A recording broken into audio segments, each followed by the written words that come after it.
नमस्कार दोस्तों, सभी को मेरी तरफ से हाथ जोड़कर राम राम। आज बहुत दिनों बाद मौका मिला है आप सभी से बात करने का, क्योंकि कुछ काम ऐसे हो गए थे कि बस लाइव आने का या कोई वीडियो बनाने का टाइम ही नहीं लग रहा था। तो आज काफ़ी टाइम बाद सोचा कि मैं अपने साथियों से बात कर ली जाए।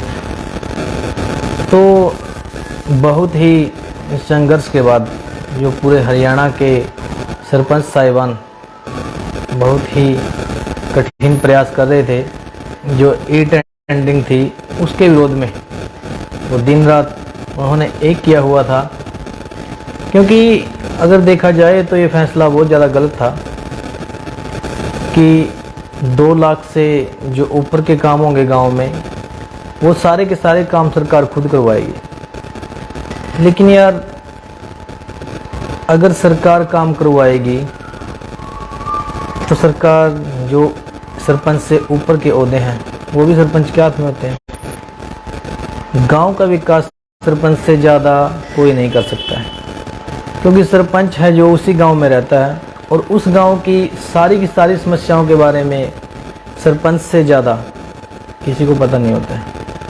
क्योंकि सरपंच एक ऐसा आदमी होता है जिसे गांव के सभी व्यक्ति अपने मत के द्वारा, अपने वोट के द्वारा चुनते हैं, क्योंकि उन लोगों को उस आदमी पर विश्वास होता है कि वो हमारे गांव का विकास कर सकता है और हमारे गांव के लिए अच्छे काम करेगा।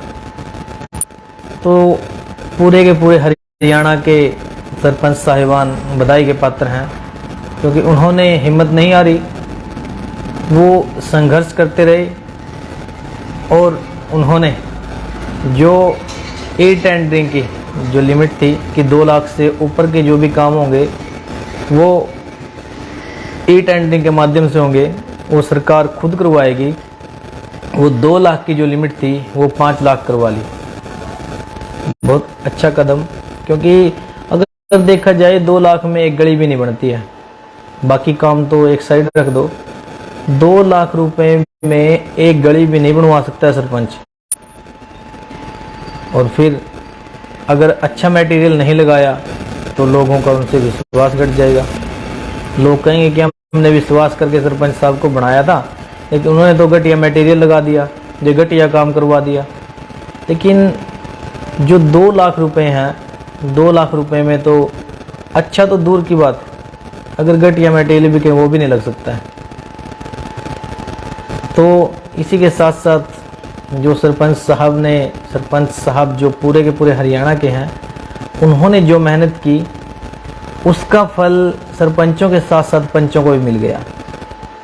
क्योंकि जो पंच साहिबान थे उनकी पहले जो तनख्वाह होती थी वो 1000 रुपये थी, और अब उनकी तनख्वाह में भी 600 रुपये वृद्धि हो गई है, यानी कि 1600 रुपये जो है वो पंचों की तनख्वाह हो गई है। और सरपंचों की जो तनख्वाह है वो हो गई है 5000 रुपये।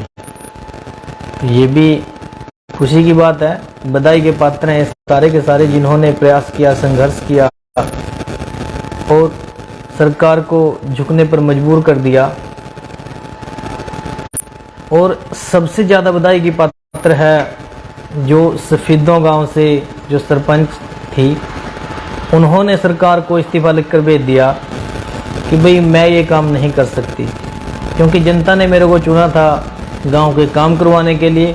लेकिन जो सरकार ने कंडीशनें रख दी, जो शर्तें रख दी, उनमें जनता के जो काम है, जनता की उम्मीदें हैं, मैं उन पर खरा नहीं उतर सकती। तो इसलिए उन्होंने अपना इस्तीफा सरकार के सामने रख दिया। ये बहुत बढ़िया कदम था, सराहनीय कार्य था। लेकिन फिर भी जो हमारे सरपंच साहिबान पंचकुला गए, उन्होंने वहाँ पर धरना प्रदर्शन किया, लाठियाँ भी खाई, बहुत बुरा हुआ उनके साथ। फिर भी उन्होंने हिम्मत नहीं हारी, लेकिन वो अपनी जिद पर अड़े रहे और संघर्ष को चालू रखा। फिर उनके खिलाफ पर्चे भी दर्ज हुए, लेकिन फिर भी उन्होंने हार नहीं मानी। और एक समय ऐसा आया कि सरकार को उनके आगे झुकना पड़ा, और सरकार जो उनकी मांगें थी उनको मानने पर विवश हो गई। और उन्होंने जो 2 लाख की लिमिट थी उसे 5 लाख कर दिया। तो ये अपने आप में एक बहुत बड़ी सफलता है कि उन्होंने बहुत बढ़िया काम किया। तो और दूसरी बात है कि जो काम सरपंच करेंगे, अगर किसी गांव में, आप खुद ही हिसाब लगा सकते हो कि ई टेंडरिंग कितना गलत सिस्टम है। अगर किसी गांव में 5 लाख रुपए आ रहे हैं और 5 लाख रुपए गांव में लगने के लिए आए हैं, अगर वो सारे के सारे पैसे सरपंच के हाथ में आ गए तो सरपंच क्या करेगा? ज़्यादा से ज़्यादा चलो 1 लाख रुपए, 1.5 लाख रुपए चलो वो खुद बचा लेगा, 3.5 लाख रुपए तो लगेंगे। लेकिन अगर वही काम ई टेंडरिंग के माध्यम से होगा तो उस 5 लाख में से सिर्फ 50,000 रुपये गाँव तक पहुँचेंगे। क्योंकि देश में भ्रष्टाचार इतना ज़्यादा बढ़ गया है, इतने ज़्यादा भ्रष्टाचारी लोग हो गए हैं कि हर काम में हर एक जो अफसर हैं जिनसे ये पैसा गुजर कर गाँव तक पहुँचेगा, जो से विभागों से ये पैसा गांव तक पहुँचेगा, वो सारे के सारे अपना अपना कमीशन लेंगे। और 5 लाख रुपए में से अगर आप हिसाब लगाओ, सबका कमीशन निकालने के बाद कितना बचेगा? 50,000 रुपये भी नहीं बचेगा। तो क्या फिर काम होंगे? अभी कुछ दिनों पहले मैं एक वीडियो देख रहा था जिसमें एक सरपंच साहब थे, उन्होंने ई टेंडरिंग का विरोध नहीं किया बिल्कुल भी। उन्होंने कहा जो भी हो रहा है ठीक हो रहा है, हमें तो गाँव के कामों से मतलब है कि गाँव के काम होने चाहिए।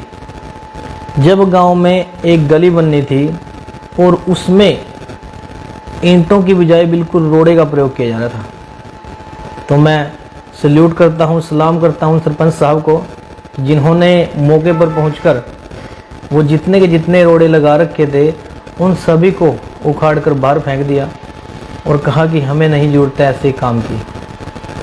जो ई टेंडरिंग के माध्यम से हो रहा था, जिसमें रोड़े लगाए जा रहे थे बिल्कुल घटिया किस्म के रोड़े। तो कुल मिलाकर यही बात कहना चाहता हूँ कि जो सरपंच साहब हैं पूरे हरियाणा के, वो सभी के सभी बधाई के पात्र हैं। और साथ ही साथ पंच साहिबान भी बधाई के पात्र हैं, क्योंकि उनको भी जो तनख्वाह के रूप में 600 रुपये एक्स्ट्रा मिले और 1600 रुपये पेंशन हो गई है, तनख्वाह हो गई है। और सरपंचों की जो तनख्वाह है वो 5,000 रुपये हो गई है। जो 2 लाख से 5 लाख लिमिट हुई वो अलग, और उसके साथ ही साथ जो तनख्वाह वाला उपहार है वो अलग से मिल गया। तो इसी के साथ धन्यवाद। जय हिंद, जय भारत।